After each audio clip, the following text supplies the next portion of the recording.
When I returned home from the hospital, the first thing that caught my attention was a faint humming sound. It was low, steady, and strange, something that didn't belong. The noise was coming from the kitchen. I followed it slowly, still weak, one hand sliding along the wall for support. And then I saw it, shining metallic and foreign. A second refrigerator. My son stood beside it, arms folded, posture stiff like a guard on duty. "That one's mine," he said flatly. His tone was detached, cool. "Buy your own food." Beside him, his wife leaned against the counter, a faint smirk curling her lips, a marker still in her hand. I glanced inside the fridge. Every single container was neatly labeled with names. All hers. None of mine. I looked at them both. My chest ached, not from the stitches or the pain of surgery, but from something deeper, something raw. I had raised that boy on my own, but I said nothing. Silence, I'd learned, was its own kind of weapon. That night, I sat in my room listening through the thin walls as they laughed together. Once, that sound had been my comfort. Now it scraped against me like sandpaper.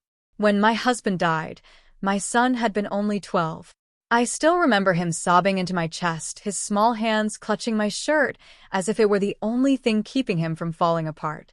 I had promised then to protect him from everything, from hunger, from hurt, from loneliness. I took extra shifts, pawned my jewelry to pay his school fees, skipped meals so he could eat more. I carried his world on my shoulders without complaint. When he got married, I tried to accept her, his wife. I gave her the kitchen, the house, the freedom to make it hers. I wanted her to feel welcome, to belong. But then the changes began. Subtle at first. My clothes would vanish from the laundry. My favorite mug disappeared, replaced by a new one I didn't recognize.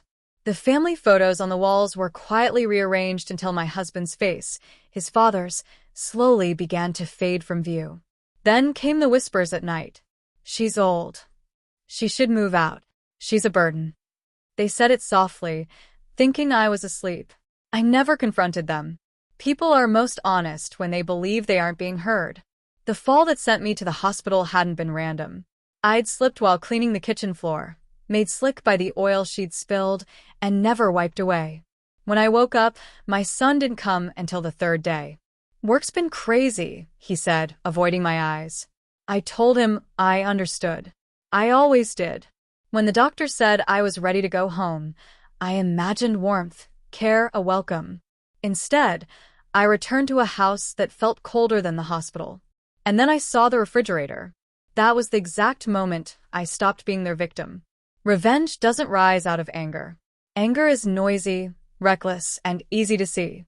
Real revenge grows quietly, like mold behind wallpaper. So, while they slept, I began. At first, it was small. I swapped the water filter. Their morning coffee started tasting strange. Then I relabeled the power outlets, subtly switching circuits. Their shiny new refrigerator hummed happily until one night it didn't. The compressor fried. I watched as my daughter-in-law screamed, staring at the spoiled food. "Do you know how expensive this was?" she shouted. I smiled faintly. "Some things can't be replaced," I said softly. She didn't understand, not yet. One evening, while they were out for dinner, I found the property documents. I'd overheard them talking about selling the house once she's gone. But they hadn't checked the papers closely. My husband had been thorough. The deed, every inch of it, was in my name. The next morning, I visited a lawyer. Quietly, efficiently. I updated my will, changed account access, secured what was mine.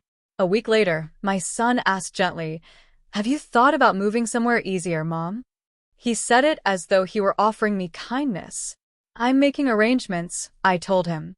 And I was. My final act was simple, a kindness wrapped in poison. I cooked dinner the way I used to when he was a child.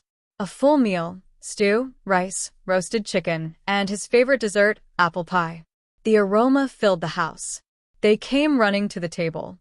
I served them first and watched as they ate, laughing and talking like old times. For a fleeting moment, the house felt warm again. My son looked up, guilt flickering in his eyes.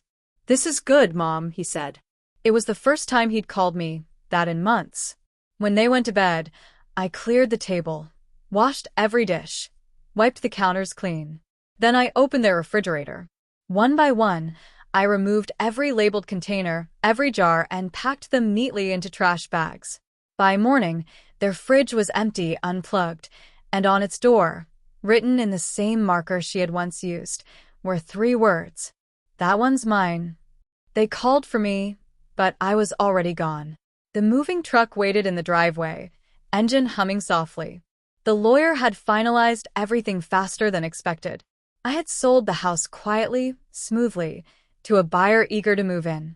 When the new owner arrived that afternoon, my son stepped forward, confused.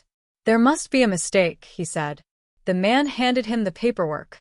"No mistake," he replied. "I bought it from Mrs. Hahn. She's the legal owner." Their faces went pale.